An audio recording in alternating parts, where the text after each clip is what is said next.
नमस्कार दोस्तों, स्वागत है आप सभी का। इस वीडियो में हम बात कर रहे हैं एक बड़ी और लेटेस्ट अपडेट के बारे में, जो कि संबंधित है एडेड जूनियर शिक्षक भर्ती को लेकर कट ऑफ के बारे में। एडेड जूनियर शिक्षक भर्ती को लेकर जारी कट ऑफ को लेकर साथ ही साथ अगर बात की जाए कैसे आपकी जो मेरिट बनने वाली है, साथ ही हम बात करेंगे और भी तमाम और लेटेस्ट जानकारी के बारे में। चैनल को सब्सक्राइब करके बेल आइकन को दबा लें, वीडियो को लाइक कर। जैसा कि आप जानते हैं कि एडेड जूनियर शिक्षक भर्ती के संबंध में जो पूरा का पूरा गाइडलाइन है वो आपकी ऑफिशियल वेबसाइट पर जारी कर दिया गया है। तो मैं आप सभी को इस वीडियो में बताने वाला हूँ फाइनली कि मेरिट कैसे बनेगी, किस तरीके से बनेगी, क्या क्या चीजें रहने वाली हैं और कौन कौन सी ऐसी बातें हैं जो आपको ध्यान में रखनी है। चैनल को सब्सक्राइब करके बेल आइकन को दबा लेना, वीडियो को लाइक कर देना। मेरिट को थोड़ा सा आपको अच्छे समझने की आवश्यकता है। वैसे आयोग के माध्यम से पूरे तरीके से इसके संबंध में ऑफिशियल नोटिस भी जारी कर दिया गया है। आप देख पा रहे हैं, आपके सामने है कि अभ्यर्थियों के चयन के लिए गुणांक और भारांक का निर्धारण किया जाएगा। किसके माध्यम से? एनआईसी के द्वारा। एनआईसी का काम क्या है? एनआईसी का काम है आप सभी के लिए सॉफ्टवेयर के माध्यम से चयनित करना। जैसे कि बहुत सारे अभ्यर्थी 69,000 शिक्षक भर्ती में होंगे, बहुत सारे अभ्यर्थी किसी न किसी भर्ती के अंदर होंगे। तो उन भर्तियों में आपने देखा होगा कि ऐसा हमें देखने के लिए मिला था कि आपकी जो मेरिट बनाई गई थी। अब जो मेरिट बनाई जाती है ना, वो बेहद महत्वपूर्ण होती है। क्यों? उसकी वजह है कि आप सभी की कट ऑफ को जो कहीं ना कहीं डिसाइड करना है, उसमें ये ध्यान रखना है कि किसी भी तरीके की गलती ना हो, किसी भी तरीके की कोई ऐसी चीज देखने के लिए ना मिले जिससे कि बाद में विवाद हो जाए। अब इसी के संबंध में आप सभी के लिए ऑफिशियल नोटिस भी जारी कर दिया गया है कि भाई ऐसा कुछ नहीं होगा। जो भी आपकी मेरिट बनेगी वो सॉफ्टवेयर के माध्यम से बनेगी। मेरिट कैसे बनेगी? हाई स्कूल के अंकों के आधार पर।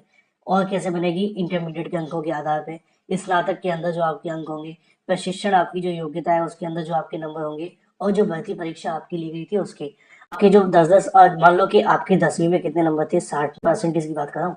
यहाँ पे भी आपके 60 थे, ठीक है। यहाँ पे भी आप सभी के जो स्नातक में भी 60 थे। हो सकता है किसी के ज्यादा हो, वो अपने यहाँ पे रख लेना और फिर उसके बाद आप निकाल लेना। इसमें भी आपके 60% थे। अब जब आपको इनका 10% निकालना होगा तो कितना निकलेगा? 6 यहाँ से निकलेगा, 6 यहाँ से निकलेगा, 6 यहाँ से निकलेगा। टोटल कितना हो जाएगा? 24% पे। तो यहाँ पे आपके 60% का टोटल कितना हो गया? 24 हो गया था। यहाँ पे एक बात आपको ध्यान रखनी कि आपने सुपर टीईटी परीक्षा में जो नंबर प्राप्त किए हैं उनका परसेंटेज, अब मैं आपको बताऊं कि 90 था। अब ये कितने में से था? ये 150 में से था। ये 150 में से था। अब 150 का 150 में से 90 कितना परसेंटेज होगा? ये जब आप परसेंटेज निकालोगे तो आप पाएंगे कि ये 60% निकल करके आएगा। कितना परसेंट निकल करके आएगा?